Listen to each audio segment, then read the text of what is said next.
Good evening and welcome, my fellow space engineer fans.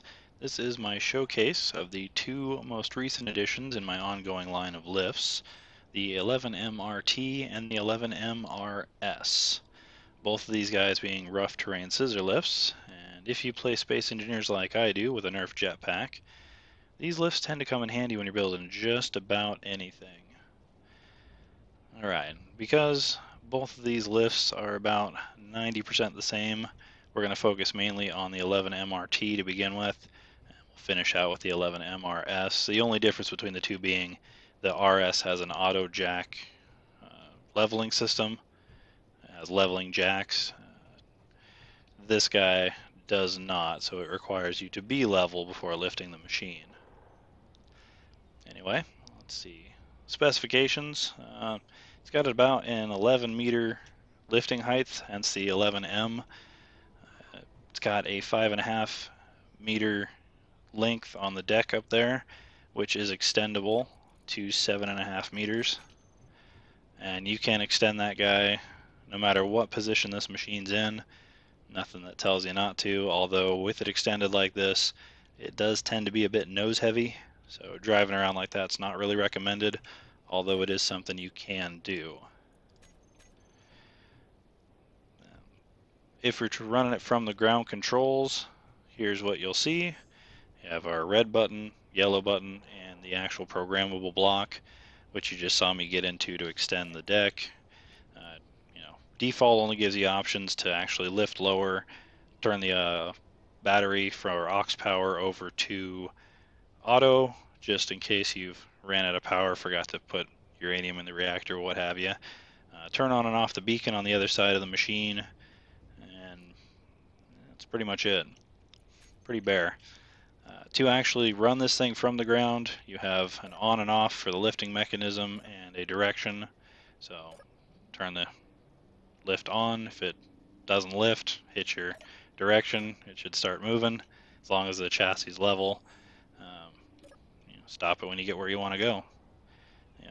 Probably most scenarios you're going to be bringing this guy down because, well, you fell or jumped off of whatever you're working on, and can't get back up to the basket.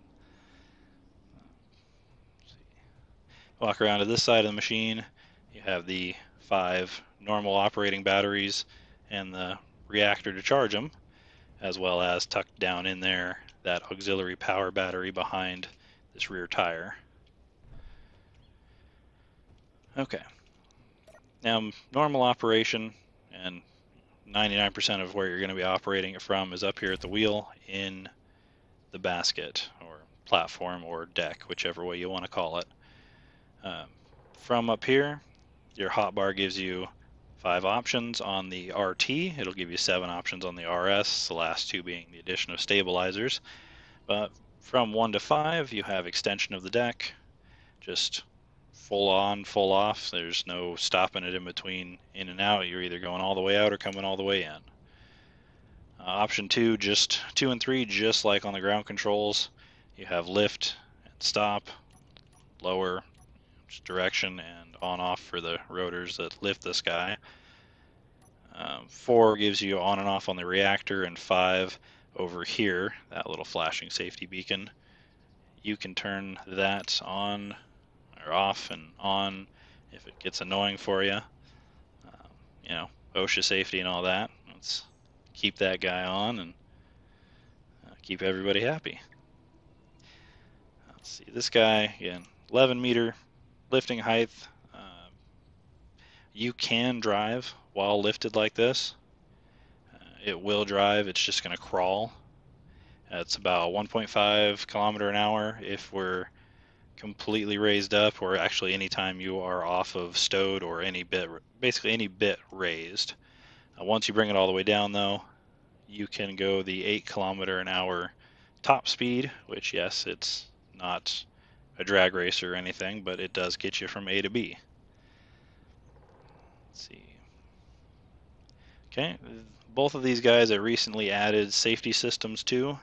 So on level ground, you have the ability to lift and lower all day, no troubles there. But what happens if we're lifting and we say back into a pothole? Well, even before backing into the pothole, you'll notice that it just stopped all by itself. And all I was doing was driving. So yes, if you drive or shake the unit while lifting, it will stop all by itself. Of course, if you stop moving, it will go back to leveling, but that is because I'm using hinges on this machine as a level detection for the chassis. And if those guys swing beyond about 3 degrees, this thing's not going to level. So same thing happens if we were to say back into a hole. Back into a hole on here, that's probably there enough to be 3 degrees. You try to lift the machine and oh, goes up, stops, goes up, stops. Yeah, that is the safety system preventing you from lifting because the chassis is on a tilt. Obviously this wheel's off the ground. It doesn't like that. Now it's always going to allow you to come down. So say in a situation where you're already lifted up.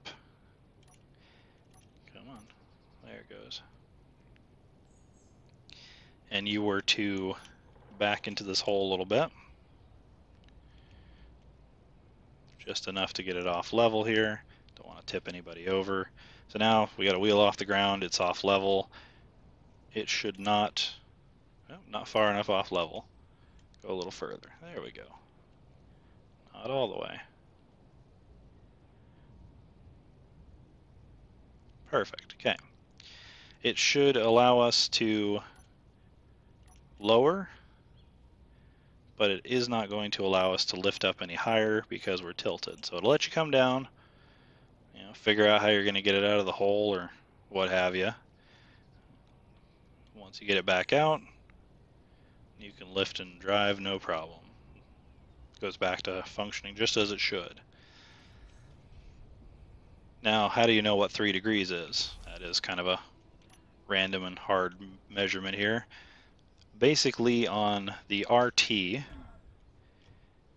if it will stay parked, if you stop somewhere and it doesn't continue to roll by itself or try to roll down the hill, that is less than 3 degrees.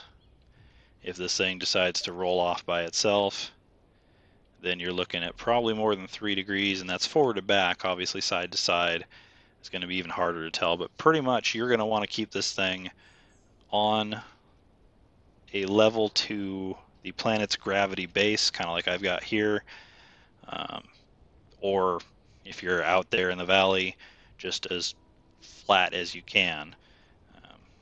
Yeah, it's a rough terrain scissor. I know it's denoted as that, but that does not mean that it's guaranteed to lift on rough terrain. That simply means these little 3x3 wheels are going to get you where you need to go out there in the quote-unquote rough terrain. All right, I think that about covers it for the RT. So we'll move over to the 11MRS. This guy, same exact lift other than these stabilizers on the corners. 11 meter lifting height, same deck extension, ground controls, all that good stuff. So let's jump right into what does make it different.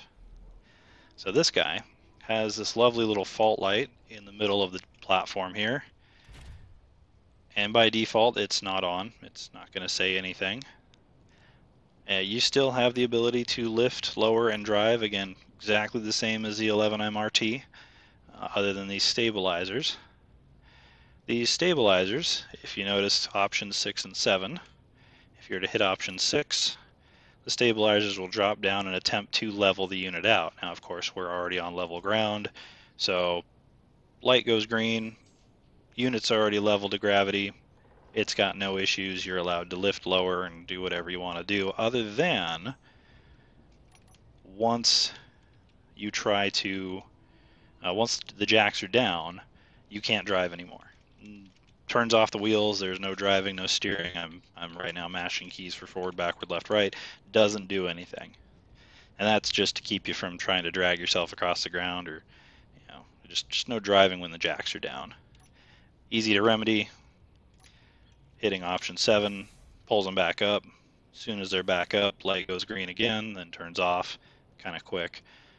But you're back to driving, no issues. So that is on a level surface. But what happens if we come out here into no man's land?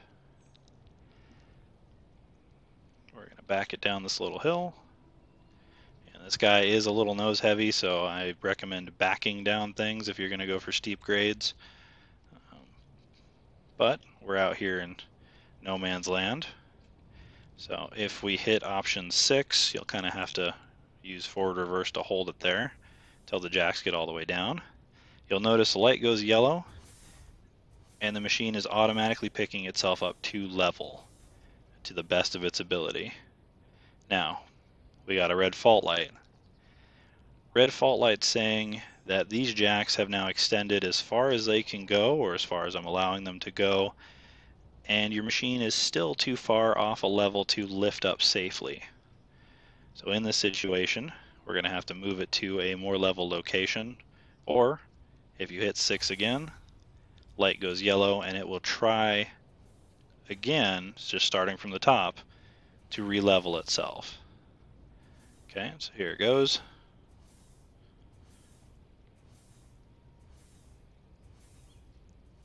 Oh, we got a green. Blue is for leveling side to side, so it's attempting to level side to side. Now we're pretty level side to side anyway. Take a look at that tilt indicator in bottom left of the screen. It looks like we are solid green, and where we're positioned at now, you are completely free and clear to completely lift and extend and do whatever work you need to out here in the open. To be honest, this guy is probably going to be your more desired lift, in this game. Sure, the other one works running around your base, but when you're building your base or starting out, you're going to be building on rough terrain or off in the boonies here. So this guy, I end up using both of them, but I've already built the base, so I don't need this one as much. But this guy is probably my favorite of the two, probably for that stabilizer system that was quite a bit of fun to program. Anyway, that has been the introduction to the 11MRT and 11MRS safety scissor lifts. I hope you enjoyed the video. I hope it was helpful to you as far as if you do wish to download these guys, which are both on the workshop. Probably found them on the workshop if you're here. Just an instructional walkthrough about the machines, how to operate. Other than that, have a wonderful evening, and I'll see you next time.